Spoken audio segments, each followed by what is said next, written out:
Rarity, a Bleach fandom community podcast brought to you by Filler Recap. Why go back and rewatch the episodes when you could just make an entirely new episode out of shit you've already seen for the sake of extra money? And because you interjected your series with fucking pointless shite. I'm not bitter and miserable, your mum is. Anyway, my name is Lethan. Today I'm joined by Nomi. Hello. We got Craig you first time me. that time. Yay! Craig finally likes me. Or it was maybe because you laughed really loud. Oh, maybe. Yeah. And that Yeah. picked me up. Yeah. Yeah. That's the main thing. We got you. That's the main thing. Hello, I am here. Oh God, what is up with these? Will we just get into the episode recaps? That's. I'm excited to hear you rip this one apart.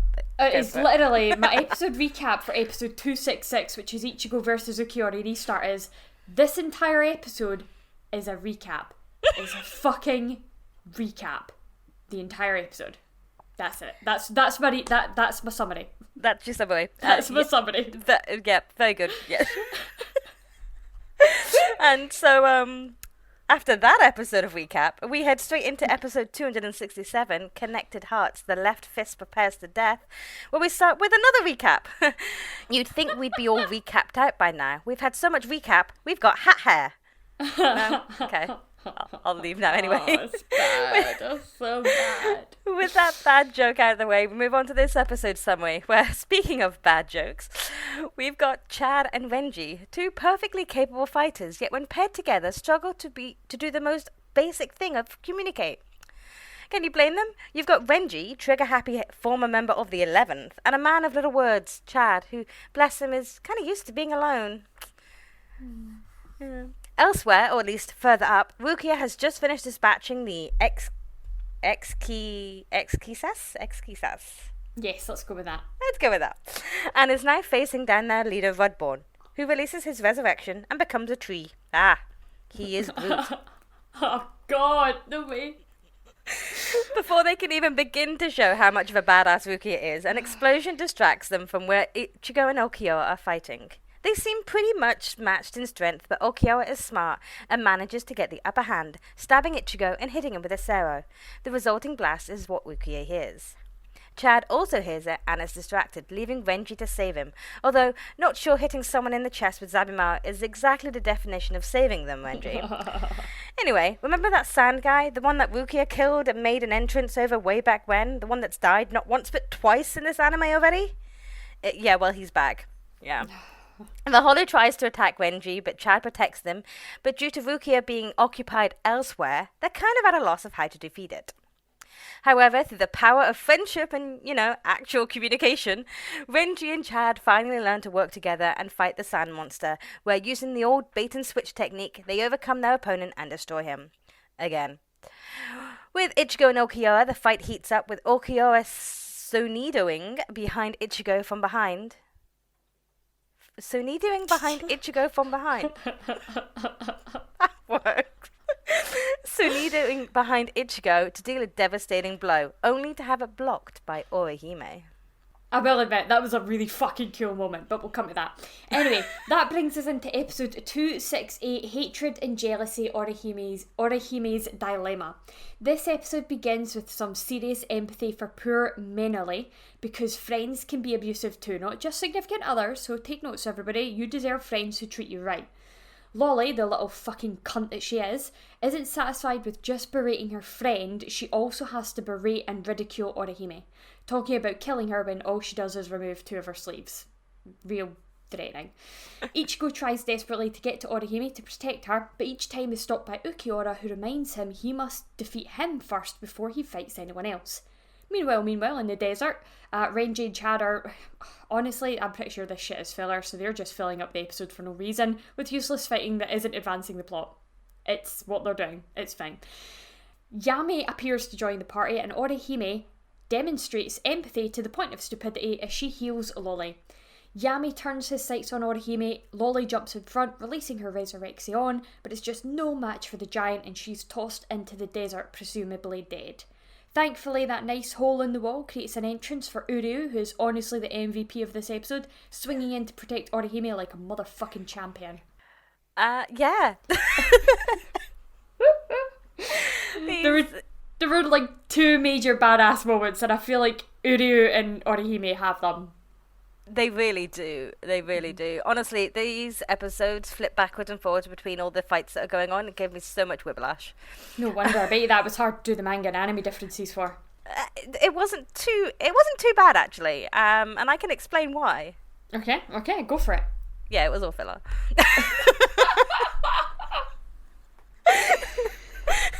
Oh god. Do we even need to do a podcast episode this? Like, can we just like write all this off as filler and move on? So I'll just do all 3 episodes together. Go for it, yeah. It's that kind of mess. So there's nothing really to say for 266. I could go back and tell you what all the manga chapters were, because it's all been done before. We've already done it in the other podcast episode, so yeah. So that's all that done. Yeah. Episode 267, we've got the last 13 pages of 340, the Antagonizer. And then we start volume 40, and we've got we start with 342, which is the Gluttony or the Greed. This is where it gets weird. In the volumes where everything is all together, you've got this one called the Gluttony, and in the weekly Shonen Jump when it was released way back then, it was called the Greed. Okay. But then 343 switches the names around again. So one of them's called the Gluttony, one of them's called the Greed, and they're both named the same thing at one point, and That's basically this is the 7 Deadly Sins volume, and I'll go into that in a little bit. But yeah, we've got the Gluttony, we've got the Greed, we've got 341, the Envy, which is the minus the first 3 pages, so it skips the first 3 pages of that. And the Gluttony Greed is actually only the first 2 pages. So there was a lot of, really, 13, 14, 15, around 20 pages. If you add up the fact that it wasn't a full chapter, it was probably only one manga chapter this one episode. Wow. Yep. Wow. Yeah, and the whole reason for that is everything that you see Renji and Chad in, everything is anime only. That's because Rukia killed that bitch. Yep, he's been killed twice. Dead. The anime revived him at this end of a filler arc as well. So this guy has been revived twice, and he's only died once. Rukia killed him, and we never see him again in the manga. But yeah, these manga chapters are literally just the Ichigo and Okiowa fight. There's no flipping back to everybody else down there. Rukia, we see Rudborn and his tree Groot-like thing, but we actually haven't got to that fight yet, which is why we haven't seen it, because that's not happened in the manga. Right. But we are getting that, I think. Okay. I hope. But yeah, pretty much. Episode 223, we go back to chapter 341, the Envy, of the first 3 pages. 342 and 343, the Gluttony and the Greed. Right. This is where it gets interesting. We've got the whole Lolly and Melanie. Mm-hmm. So anime Melanie is actually a lot more sympathetic, which is where we kind of see that toxic relationship between Melanie and Lolly, which is a complete opposite to, if we remember when we first met Melanie and Lolly, I had mentioned that Melanie was a lot more harsh in the anime than she was in the manga. She was a lot softer and a lot more kind of hesitant towards what they were doing.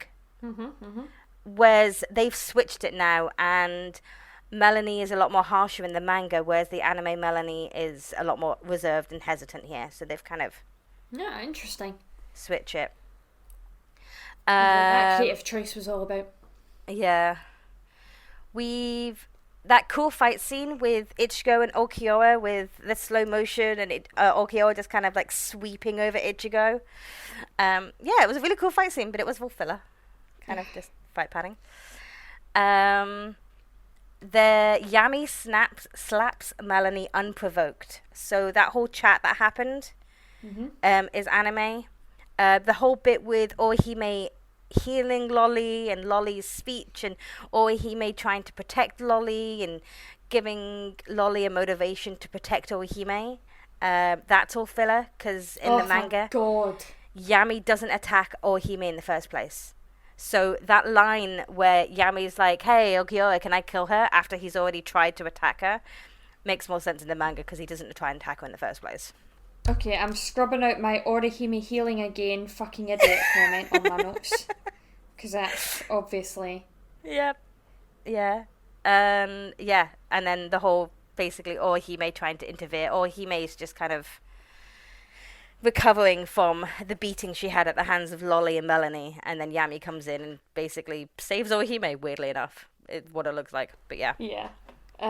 Yeah, okay, but Orihime does have the moment of protecting Ichigo in battle. That's still canon. Yes, that's still there. Fuck. Yes. Okay. Yeah. It's nice when Orihime gets a decent fucking moment, eh? But the anime, again, makes her seem like a stupid fucking idiot. She really does. Like, don't get me wrong, I know that people are meant to be empathetic, but there's empathetic and then there's sheer stupidity. Like, why... Like, I don't see much of anybody reviving Lolly after what Lolly did to her in the anime. Like, it just... Exactly, yeah. There's kind-hearted, but then there's being... Fucking it's stupid. Yeah. Yeah. Yeah, no. But yeah, that's pretty much these are classified on the filler chapter, the filler website as mixed canon filler. That makes sense. That does make sense. Yeah. So we're just extracting at this point, aren't we? They really, which is weird because they've just had 2 seasons of trying to catch up, waiting for the manga to be released so they can continue producing more content. Yeah. And they come in straight with even more filler.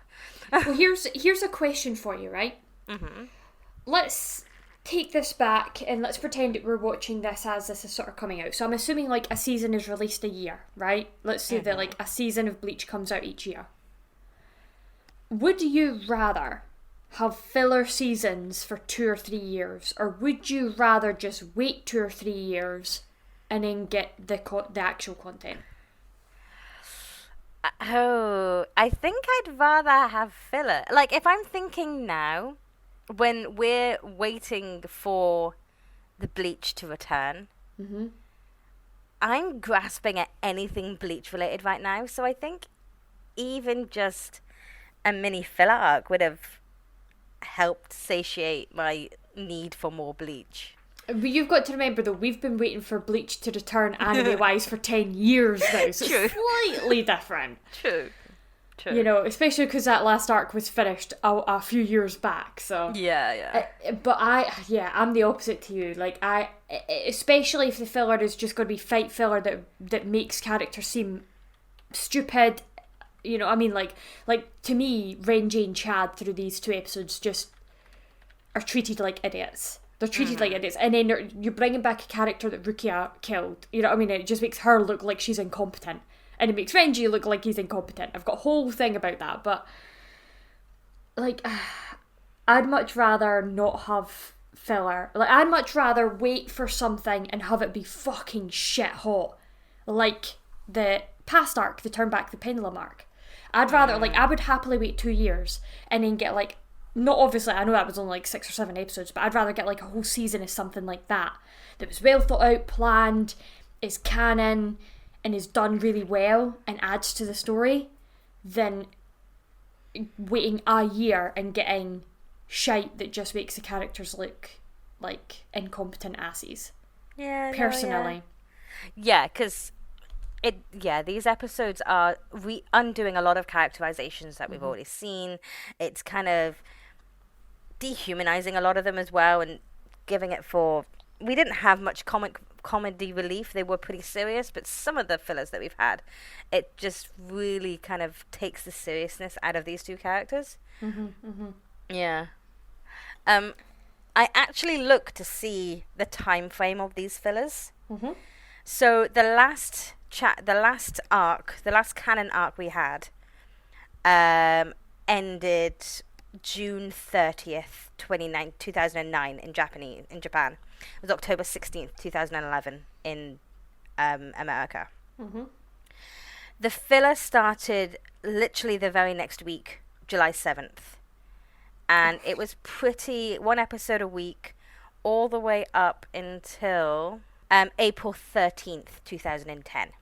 So, 6 months? Just over 6 months of filler.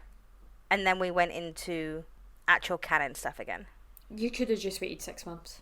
Mm-hmm. Yeah. I think 6 months isn't as long to wait as... We've waited so long for this. We could wait 6 months, yeah. To me, like, I think it's reasonable expecting a year. Like to me, something comes out each year. You know what I mean? Like, that seems reasonable to me. Mm-hmm. Like, I'm thinking about other TV shows. Something like Sherlock, slightly unreasonable. 3 years, 3 to 4 years for 3 episodes. That's unreasonable. Yuri on Ice, which came out about 6 years ago now. Still waiting on that movie in season 2. Mm-hmm. We've only had 12 episodes of that and nothing more since. That's unreasonable. But, like, I think expecting fans to wait a year for the next season of something, especially something like Bleach, she's got like 26 episodes, pretty much a season. I think that's fair. Yeah. Personally, like, I would much rather wait than have it ruined with shite.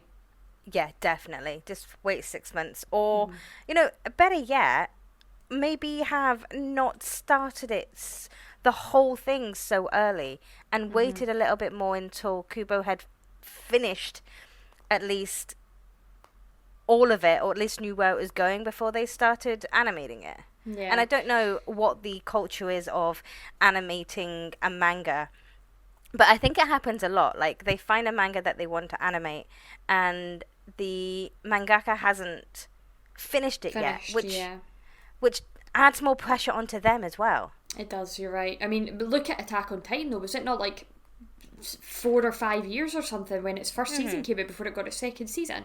Yeah. I think... Yeah, because they couldn't... Like, they would have had to have undone a lot. Like, it would have been a Full Metal Alchemist thing again, where they started it and then they went off and did something so completely off tangent to what the actual manga artist was doing that they had to restart the entire show. Yeah, there's a funny... I think Gintama really kind of netted that into one of their episodes as they explained it all, and there was different routes that it could take, that it goes off in a tangent and, starts to have to remake it, or you go such a tangent. Like Naruto is another example where it just goes off in such a tangent that they really struggle to bring it back around. And they create sequels and stuff like that. But yeah, I feel like it'd be much better. Like, majority of people don't write a fanfic until a series is finished, especially if they're doing something that could change, like, directly references events that happen. You can write fanfiction of, like, one-off little bits that happen just as a one-off, but I think the majority of people don't write a fanfic, like a major fanfic, until a season's been finished, so they've got all the information that they need for that fanfic. Yeah, as much as they possibly can. It's probably true. Like, I don't think I would start a major fanfiction in the middle of a season. Like, I would wait until that season had finished, and then between seasons is, like, the ideal time to fill in some of the blanks from the last season. Yeah, I agree with that. I mean, like, they could even do, like, they could do it per arc, right? Like, wait until that arc is finished, then animate it, then wait for the next arc. Once that's finished, then animate it. And but I mean, we're talking about things like we know the business. We don't know exactly what happens. Like, it obviously boils down to money and rights, and there's obviously loads of stuff going on there. But it just ruins the show. It's fine. Anyway, right, okay.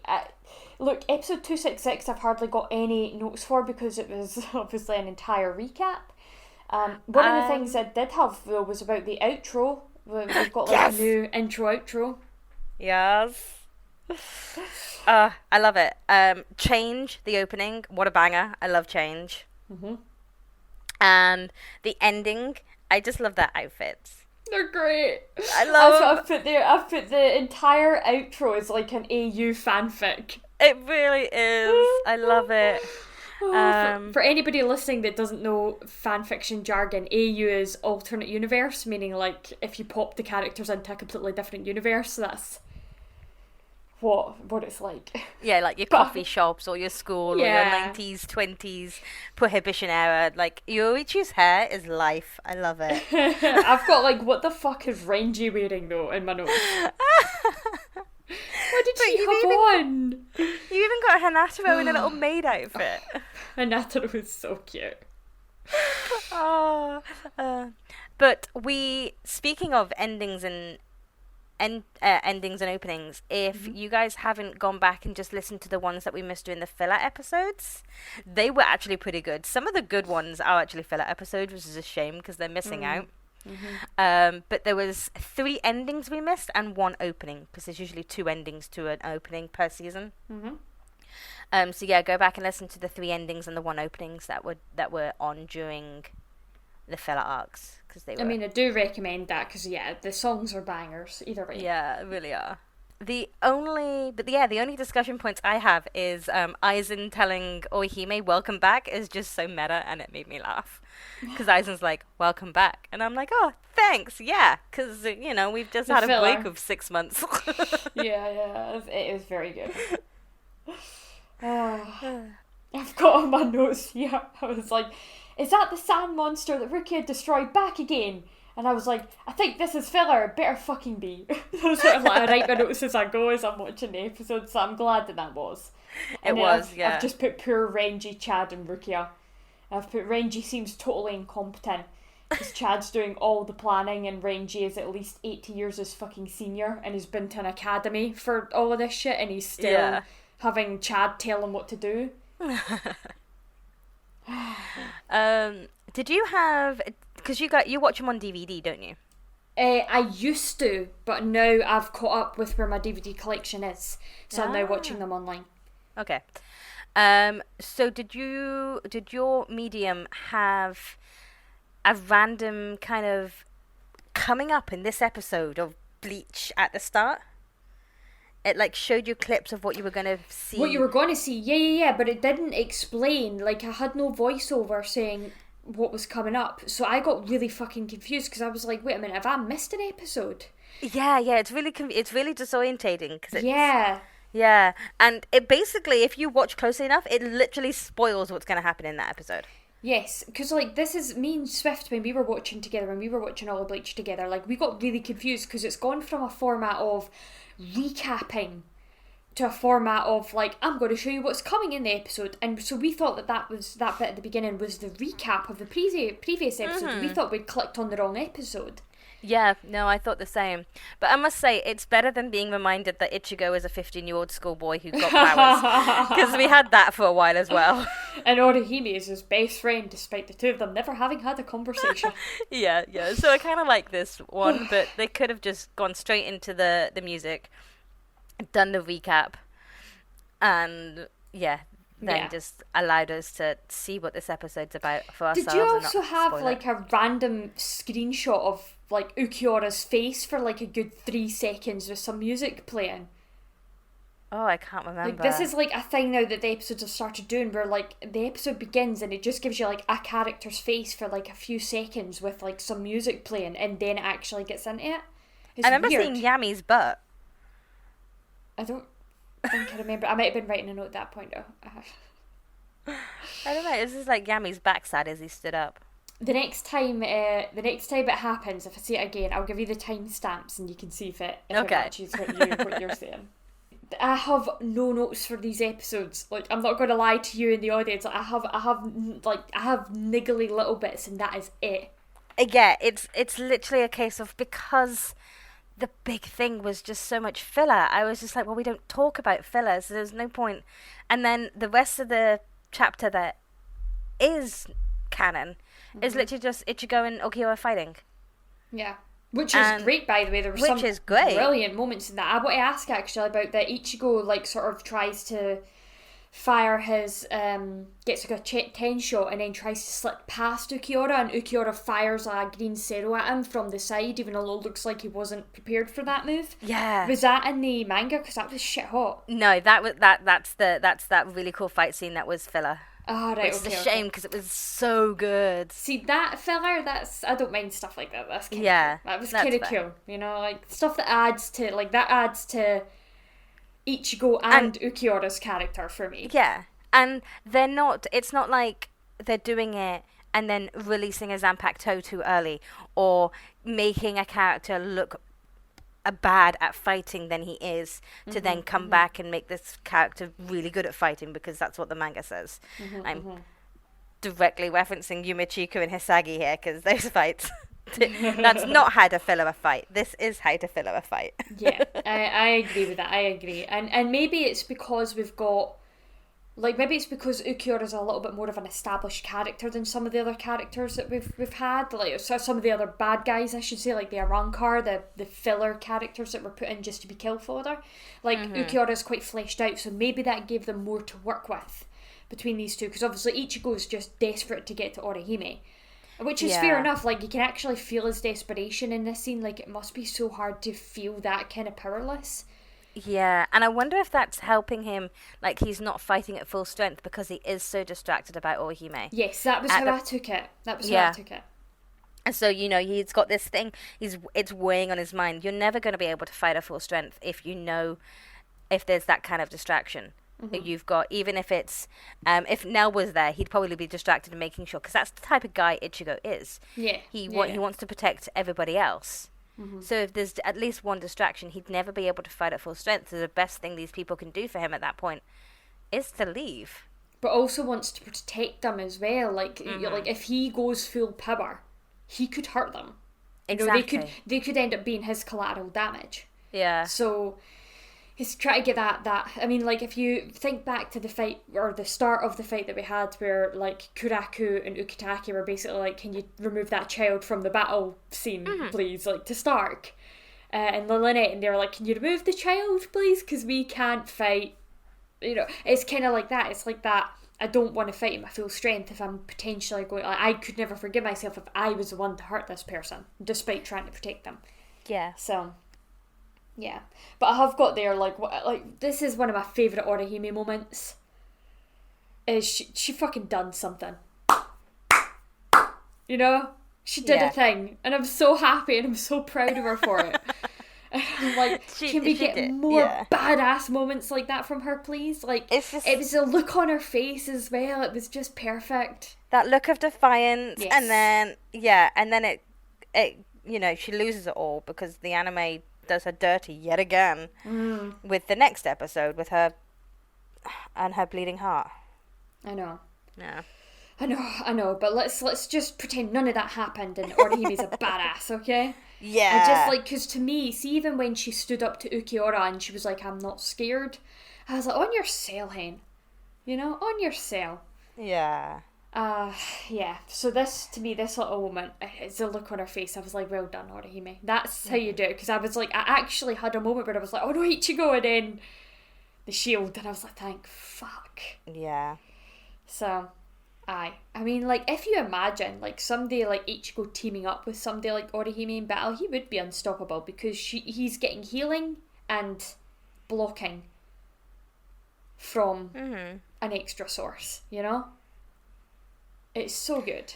That's a fight we need to see. You listening? Yeah? Yeah. What we did get is a new manga volume, so you know what that means. Ooh, yes. It's time to play Who's on the Cover. Okay, is it something I can actually guess this time? Because the last time it was that big monster thing, and yeah. Okay. Yeah, you'll be able to guess this. Okay. So, the poem is called Envious because I have a heart, gluttonous because I have a heart, greedy because I have a heart, prideful because I have a heart, slothful because I have a heart, wrathful because I have a heart.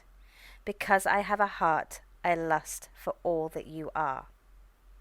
And this is volume 40. Wow, I see what you mean about the 7 deadly sins thing now. Yeah. Yep. Wow, okay. Right. I don't think it's Ukiura. I feel like that's too poetic for him. I don't know. I don't feel like he's somebody that would lust after some of those things. Not yet, anyway. But then I also don't think it's Yami because it doesn't really fit Yami. I feel like it's much more likely to be Ukiura than it is Yami. I don't know. I'm torn between those two. Is it one of those two? It is one of those two. Okay. Right, See, gluttonous and stuff like that strikes me as more Yami. Mm-hmm. But like prideful and things strikes me as more Ukiura. Mm-hmm. It's a key word. A key recurring word. Oh, heart. So it is Ukiura. Yeah. Yeah. Okay. Yeah, it's Ukiura. And yeah, 7 Deadly Sins, because the gluttonous and the greedy chapters are actually directly referring to Yami. They are Yami's chapters. Mm-hmm, mm-hmm. But, envious is Okiura's chapter. And those are the ones we've had so far. And what is he envious of? Probably the relationship between Orihime and her friends. Because that's an ongoing theme of she has so much faith in her friends, she knows they're going to be okay, and Okio has always been like, oh, everybody dies, they're just going to die. And so he's probably envious of her unwavering loyalty towards her friends. You think so? He strikes me as just completely impassive. Like, he doesn't even strike me as curious. Orihime has been slowly wearing him down. Maybe, that's what I'm thinking. I feel like Orihime has been slowly chipping away. I would just like to see some more of that armour come chipped, like undone, to fully be invested in it. Yeah. See, but again, this is why you have fanfiction. Exactly. This is why fanfics exist. We haven't really had an Okiura backstory yet. That might come. Maybe, yeah, that's true. That might fill in some of those gaps. Yeah, because we've had a Grimjaw backstory. Mm-hmm. So we might get an Okiura one yet. I think he's very curious about the heart. Like, because he was talking to Orihime about it, and he was like, what is a heart? Like, if I cut your chest open and take your heart out, like, is it something I can physically see and hold? Mm-hmm. He's very curious about that. But I would just like to see some of those chips in his armour a bit more, I think, for me, personally. But this is only the start of the fight, and I have a funny feeling it's going to last a while, because this whole volume is literally because you've seen the inside of a volume, right? It tells you which characters are more prominent in this episode. In this volume, there's only 3 characters in this volume that are the most prominent, and that's Okiura, Ichigo, and Orihime. Orihime, yeah. That makes sense, yeah. Whereas other volumes have had like literally everybody and their mother, because everybody is prominent. This one's literally just them 3. That makes sense. Which makes it funny when the anime goes and shows us Chad and Wenji, and you're like, Even the Rukia fight, because the Rukia versus Redborn, that's at the end of volume 39. And then it pauses on that cliffhanger of Redborn going all Groot, and then we don't come back to them until I think maybe the next volume. I think we resume their fight. Yeah. Okay. Yeah. I'm not even going to entertain the Renji Chad thing anymore. And the fact that when Rukia kills people, they just can't stay dead in filler, apparently. I'm not bitter. I'm not. Right. The only other notes I've got then are for episode 268. Do you have anything for the first 2? No, I got nothing. No, I've just got the audacity of even more recap after a whole episode of recap. But yeah. I mean, that's fair. It's fair. The audacity. The audacity. Yeah, but no, I've got nothing. I've got I just write what comes to mind as I'm watching. I've got these 2 bitches need to fuck off and leave Orihime alone. I was like, I love how she's scared of them but not Ukiura. Right? I don't know how that was portrayed in the manga, if she was like not bothered, but like I love how she like totally stood up to Ukiura, and then these 2 come in and she was like actually shaking. Yeah, I think it's the way that they came in, because, she's just standing there, and it's the 2 hands that are coming around and grabbing her, and she's got... Okiura's never laid a hand on her. Okiura has always kind of been that civilized captor. Whereas those 2, there's that traumatic experience of the last time, in which, Yeah, true. Yeah, true. She's probably getting PTSD. Way back when Grimjaw forgot how to use doors.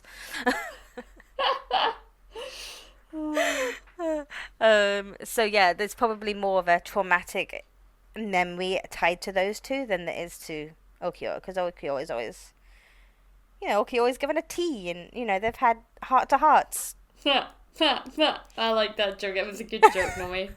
It was very good. So, you know. Heart to hole. If I was to be killed by anybody, I'd much rather it was Ukiura. Mm-hmm. I don't know, there's something about like his calm placidness and directness is probably easier to cope with than the uncertainty that comes with those two little tramps. Yeah. It'll probably be a swiftful end with Ukiura, Yeah. but those two would be torturous and almost like kept alive for pain. Yeah, true. Yeah. I mean, like, they did say that they were going to, like, take it slow and hurt her loads, and I was like, all you've done is remove 2 of her sleeves. In the manga, was there more in the manga? No, because it was pretty much all filler. There was a one sleeve removed. And even then, we thought they were going to skip it because they cut around so much that we're almost waiting for the attack on Orihime to happen, and it doesn't happen. So yeah, basically there's the sleeve whip, and then there's the threat of pulling out her eye, and it's a lot more kind of bulging. Lolly's fingers are actually almost in Orihime's eyes, like pulling back the lids, so it's kind of more serious. And then Ukiura steps in to stop Ichigo from saving her, and then Yami appears. Okay. Yeah, Yami inadvertently saves Orihime. Yeah, Yami saves Orihime from any more damage. That because Yami's there, that's when he starts hitting Melanie and Lolly around, and that's pretty much it. And then she goes resurrection, she gets thrown off a cliff. And then Ishida in Badass Move turns up. Oh, that is so cool. Like, that move at Uryu at the end, I was like, yes! That is good. That was very good. Like, just seeing him pop up like, remember me? Remember me? That is good. It's very good. Which makes me... No, I can't say it because it's a spoiler for next episode. Never mind! What were you going to say? Tell me it, though. So, in the next episode, it's revealed that... Alright. Oh, that's quite good. Yeah. Yeah. I have nothing else to say. Yep, no, the only thing I've got is, oh, Yami, forgot you were here. Forgot he was still alive. I just forgot he was still alive. Yeah, because Del and I discussed this last episode, because we got the reveals of the numbers. So, yeah, so you did, we got Halibel's number 3, you got Stark, who's number 1. Barragan we're assuming is number 2 because it's not been revealed yet, but we're assuming number 2 because Ukiura's been put in charge of Las Noches, and if Yami was number 2, then wouldn't Yami be put in charge of Las Noches? Yeah, makes sense, yeah. So plus, it seems to me that Aizen would take his top 3 with him, let's face it. Exactly. Yeah. So Yami, we have come to the conclusion that he is number 10. Which, kind of makes sense. That does make sense, yeah. Yeah. So yeah, we've got this number 4 and number 10 just kind of hanging out. All Yami's done so far is eat food and sleep in a food coma. Sleep it off. So I mean, that seems fair. That seems like a good idea to pass the time. Yeah. Which highlights the fact that these chapters are called The Gluttony and the Greed. So, you've got that kind of encompassing of the 7 deadly sins that he is those two. Oh, yeah, true. Because all he's done is eat. But it'll be interesting to... It's such a weird point to focus on. All of this eating, all this food that he was eating, for him to then get up and go, right, let's go. So I don't know. Maybe it's got something to do with his resurrection when we see it. Yeah, it's definitely worth thinking about the fact that these chapters are called The Gluttony, the Greed, and they focused on his eating. So I think there's going to be more to come with that. Yeah.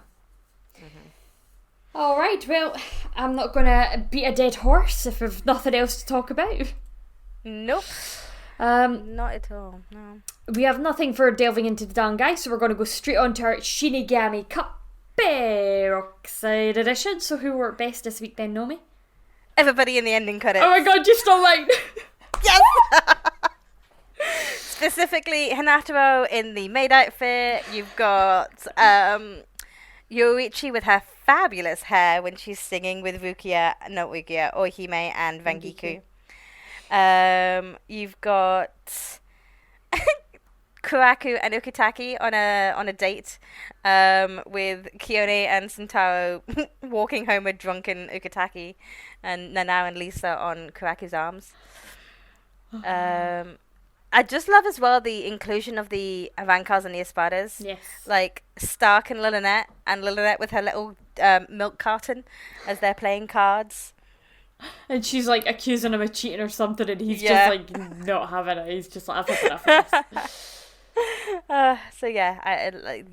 Basically everybody in the ending credits. Yeah, that was mine too. So we'll go on to best ship then.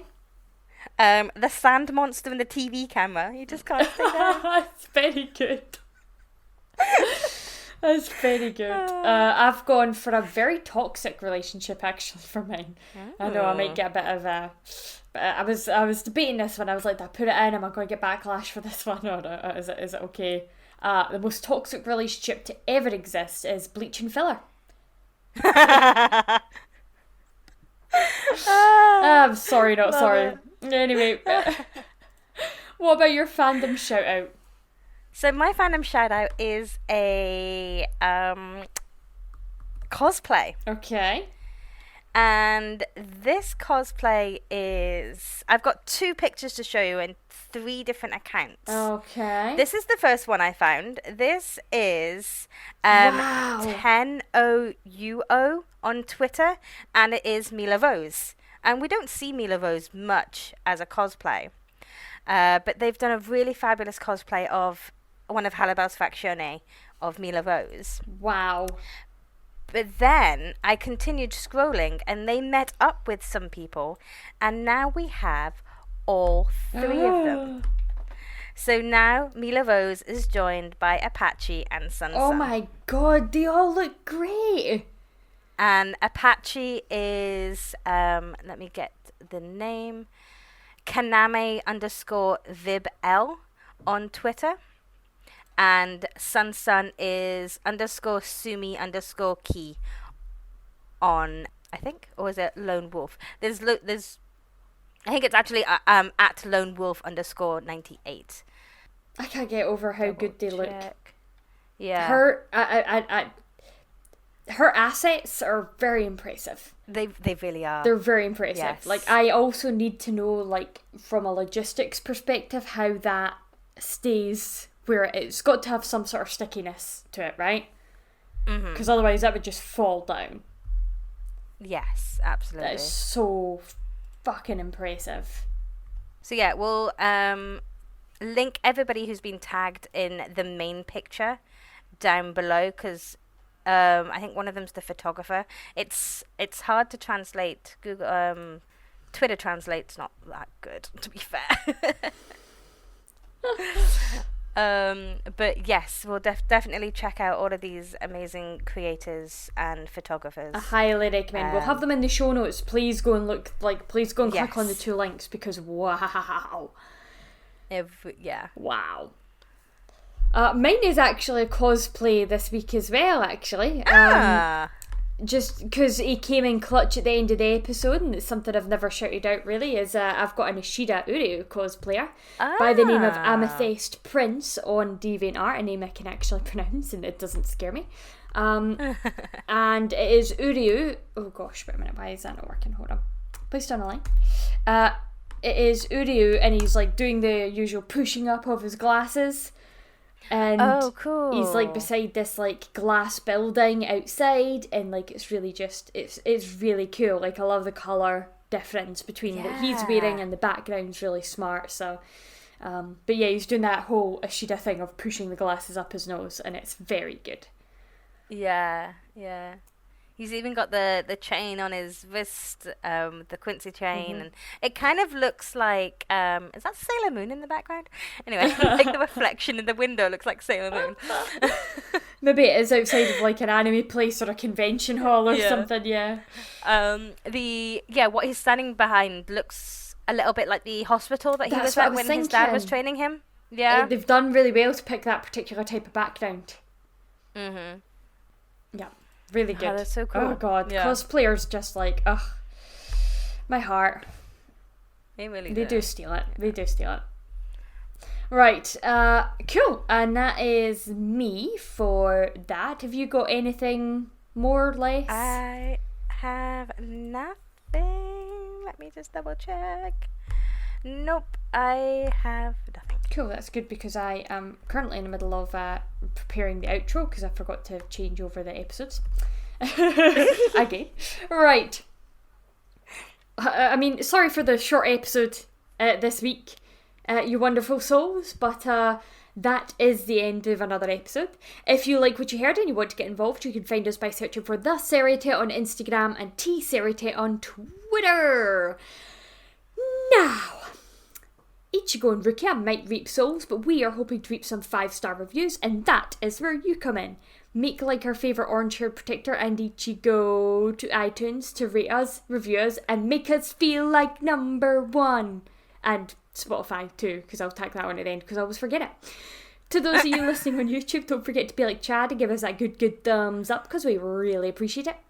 On the next episode of the podcast, we're going to be covering anime episodes 269, Ichigo and Uryu, bonded back to back. Episode 270, Beginning of Despair, Ichigo the Unreachable Blade. And episode 271, Ichigo Dies, Orihime the Cry of Sorrow. Oh my gosh. What? But we'll see you souls until next time. Bye. Bye.